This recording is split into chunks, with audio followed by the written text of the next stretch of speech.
திருவள்ளுவரின் வழியில் வாழ்ந்து வாழ்வின் உன்னத நிலையினை அடைய திருக்குறளோடு நாம் என்னும் இந்த நிகழ்விலே இணைந்திருக்கின்ற உங்கள் அனைவருக்கும் முதற்கண் வணக்கம். குறள் எண் 299, அதிகாரம் வாய்மை. அரசகுமாரர்களான பாண்டவர்களும் கௌரவர்களும் துரோணரிடம் வில்வித்தை பயிற்சி பெற்றனர். அவர்களைப் போல் கர்ணனும் துரோணரிடம் பயிற்சி பெற விரும்பினார்.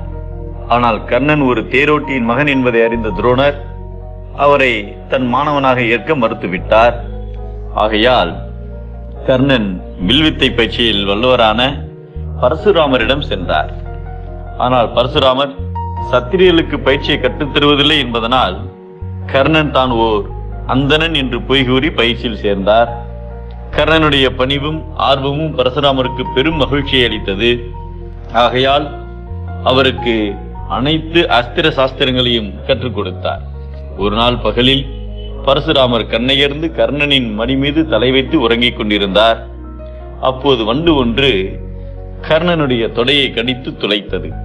குருவின் உறக்கம் கலைந்துவிடக்கூடாது என்பதற்காக கர்ணன் வலியை பொறுத்து கொண்டு அசையாமல் அமர்ந்திருந்தார்.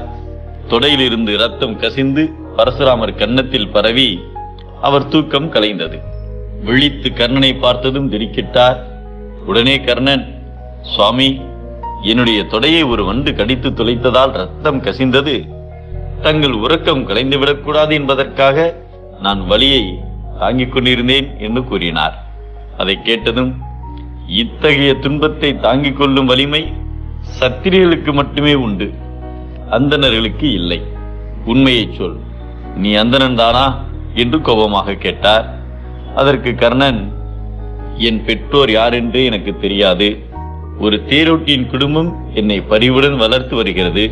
தங்களிடம் எப்படியாவது வில்வித்தையை கற்க வேண்டும் என்ற ஆர்வத்தில் தங்களிடம் பொய் கூறிவிட்டேன்.